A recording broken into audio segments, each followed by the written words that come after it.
국내 한 증권사 홈페이지에 주식담보대출을 중단하겠다는 공지가 올라왔습니다. 증권사의 대출 한도가 거의 다 찼기 때문입니다. 다른 증권사 상황도 비슷합니다. 가지고 있는 주식과 채권을 담보로 돈을 빌린 개인 투자자들이 그만큼 많다는 겁니다. 최근에 이 4,000포인트에서 5,000포인트 돌파하는 구간에서는 개인들 위주의 신용대출이 폭증했고 단기간에 굉장히 늘다 보니까 증권담보대출은 26조 2천억 원, 신용대출을 받아 주식 거래 중인 금액도 1년 전보다 2배 가까이 늘어 처음으로 30조 원을 넘어섰습니다.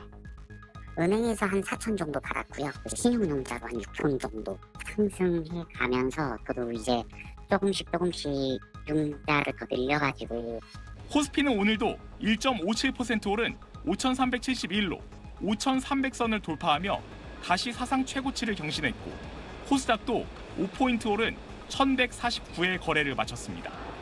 강한 상승장에선 빚내서 투자하는 이른바 비투가 수익률을 높일 순 있지만 급락에 따른 반대 매매의 위험성이 뒤따릅니다. 증시가 급락하면 담보 가치가 떨어지면서 증권사가 투자자 동의 없이 주식을 파는 반대 매매가 일어나고 이 매도세가 다시 증시를 끌어내리는 악순환이 생깁니다. 단기간에 주가가 하락을 하면 반대 매매가 출회돼서 주가가 더 큰 하락을 유도할 수 있습니다. 그렇게 되면 신용융자한 개인 투자자들은 상당한 큰 손실을. 최근 케빈 허시 미 연방준비제도 의장 지명으로 국내 증시가 한 차례 크게 출렁였던 만큼 변동성 큰 장세에서 고위험 투자는 자제하라는 게 전문가들 조언입니다. SBS 박지현입니다. 연말을 맞아 송년회의 가족 행사, 자녀 교육비까지 돈 쓸 일이 많은 학부모들에게 마이너스 통장은 잠시 숨통을 틔워주는 대안입니다. 이제 연말에 갑자기 목돈 쓸 일이 생기거나 또 내년 초에 이제 설 명절이 들어갔을 때 좀 부족한 부분이 있으면 마이너스 통장을 5대 시중은행의 개인 마이너스 통장 사용액은 지난 11일 기준 40조 7,582억 원으로 집계됐습니다. 2012년 12월 말 이후 3년 만에 역대 최대 규모입니다. 상승세도 가팔라 열흘 만에 6,745억 원이 증가한 걸로 나타났습니다. 전문가들은 연말이란 계절적 요인에 더해 정부의 11호 부동산 대책 등으로 주택담보대출을 받기 어려워지자 대체제인 마이너스 통장 수요가 늘었다고 분석합니다. 주담대를 묶어놓은 것의 풍선 효과라고도 볼 수도 있고 내수가 살아나고 있다라고 보기 힘든 상황에서 아무래도 자금 수요가 좀 필요하신 분들이 결국은 또 이런 쪽에 기대고 있다. 실제로 지난 11일 기준 주택담보대출은 지난달 말보다 4,211억 원 줄었습니다.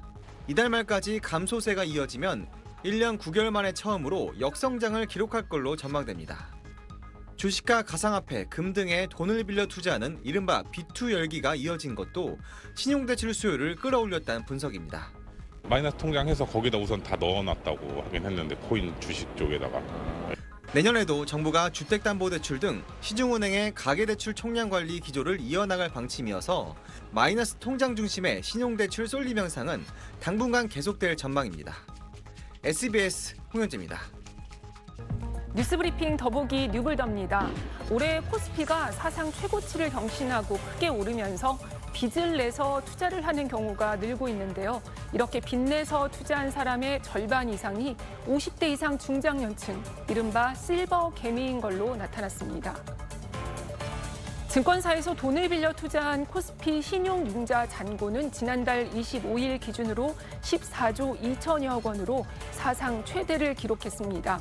국회 정무위 소속 이인영 더불어민주당 의원실이 금감원에서 제출받은 자료에 따르면 특히 올해 1월부터 7월까지 상위 10개 증권사에서 돈을 빌려 투자한 사람을 연령별로 집계한 결과 50대가 6조 2천여억 원으로 전체의 33%를 차지해 가장 많았습니다.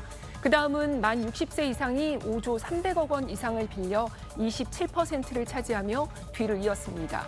특히 60세 이상은 지난해 말보다 빌린 돈의 규모가 47% 이상 늘어서 가장 큰 폭으로 증가했습니다. 주가가 크게 오를 때 투자를 안 하면 나만 뒤처지는 것 같고 대출 이자보다 더 큰 수익을 올릴 수 있을 것 같아서 신용거래가 늘어나는 경향을 보이는데요. 5, 60대는 투자에서 큰 손실을 볼 경우 만회할 수 있는 기회가 많지 않고 특히 노후 자금은 안전한 투자가 중요한 만큼 신용융자 거래에 신중해야 한다는 지적이 나오고 있습니다. 저유가 저금리 저달러의 삼저 국면. KB증권 김동원 리서치센터장은 지금이 1980년대 3자 호황 초기와 유사하다며 강세장이 이어지면 코스피 7,500선까지 가능하다고 말했습니다.